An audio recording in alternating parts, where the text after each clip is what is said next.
Hi friends, వినాయకుడికి గరిక గడ్డి అంటే ఎందుకు ఇష్టమో మీకు తెలుసా? నేను చెప్తాను వినండి. నచ్చితే మాత్రం తప్పకుండా కామెంట్ చేయండి, ఓకేనా? ఒకరోజు కైలాసంలో శంకరుడు, పార్వతి ఇద్దరు కలిసి పాచకాలు ఆడుతూ ఉంటారంట. అయితే ఈ పాచకాలకి జడ్జిమెంట్స్ చేయడానికి నంది చూస్తూ ఉంటాడు. ఈ ఆటలో పార్వతీదేవి గెలుస్తుంది. కానీ నంది అప్పుడేం చేశాడు, శివుడి మీద ప్రేమ భక్తితో శివుడే గెలిచాడు అనేసి ప్రకటిస్తాడు. అంతే పార్వతీదేవికి ఫుల్లుగా కోపమొచ్చేసి, కోపంతో ఉద్రిక్తురాలైపోయి కోపంతో నందిని, "అదేంటి నంది, గెలిచింది నేను కదా! నువ్వు చూస్తూ ఉన్నావు కదా! శివుడు గెలిచావంటావేంటి?" అనేసి కోపంలో పార్వతీదేవి ఉద్రిక్తురాలై నందిని శపిస్తుంది. నందిని శపించేసి, "నువ్వు ఇక నుంచి శివుడికి దూరంగా ఉండాలి" అనేసి పార్వతీదేవి కోపంతో నందిని శపించేస్తుంది.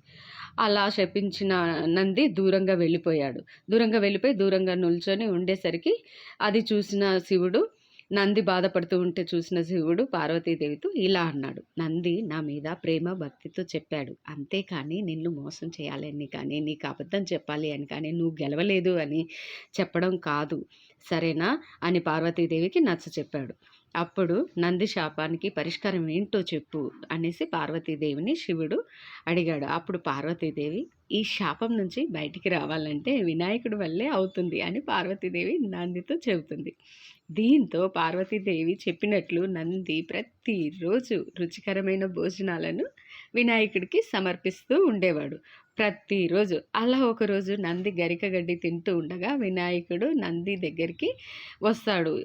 "నాకు నైవేద్యం ఇప్పటికిప్పుడే కావాలి, బాగా ఆకలిగా ఉంది" అనేసి వినాయకుడు నందితో అంటాడు.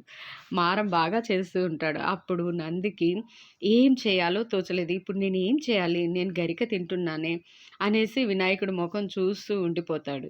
చేసేది ఏం లేక నంది తాను తింటున్న గడ్డిని వినాయకుడికి సమర్పిస్తాడు. గరిక గడ్డి రుచి బాగా నచ్చిన వినాయకుడు సంతోషించి నందిని శాప విముక్తిని చేస్తాడు. అలా అప్పటి నుంచి వినాయకుడికి గరిక గడ్డిని మనమందరం సమర్పిస్తూ ఉంటాము. ఇలా గరిక గడ్డి అంటే వినాయకుడికి చాలా ఇష్టం.